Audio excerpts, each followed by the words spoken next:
সুখ তো কেবলমাত্র একটা ডেস্টিনেশনে গিয়ে পাওয়া যায়। সেটা কোথায়? সেটা হচ্ছে জান্নাতের বাইরে কোথাও সুখ নাই।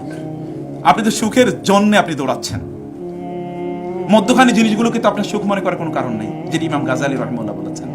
ইমাম গাজালি বলেছেন, কোন একজন ব্যক্তি তাকে দৌড়াচ্ছিল একটা বাঘ, বাঘ থেকে বাঁচার জন্য তিনি কি করেছেন? তিনি দৌড়ালেন, দৌড়াতে গিয়ে সামনে একটা গর্তের মধ্যে পড়ে গেছেন। গর্তে পড়ার সময় তিনি একটি গাছের সাথে ঝুলে গেলেন, মানে গাছটাকে নিয়ে তিনি ঝুলে আছেন। নিচে তাকিয়ে দেখেন একটা অজগর সাপ, উপরে কি বাঘ।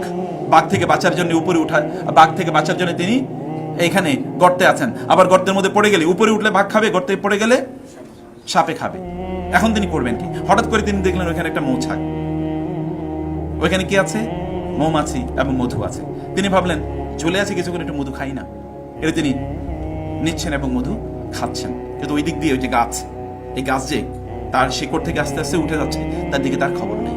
কিছুক্ষণ পর ওই উপর ওই গাছ সহ তিনি কি ওই সাপের গর্তে গিয়ে তিনি পড়েছেন। আমরা কিন্তু এরকম একটা সুখের অন্বেষণে আছি। সুখ তো এখানে নাই, সুখ তো অন্য জায়গায়। সেই সুখের মধ্যখানে গন্তব্যের যে ডিস্ট্রাকশন, মধ্যখানে যে ডিস্ট্রাকশন, এগুলো তো আপনার সুখের গন্তব্যে যাওয়ার জন্য আপনি যে ভেহিকল ব্যবহার করছেন, ভেহিকলকে সুখ মনে করলে তো হবে না।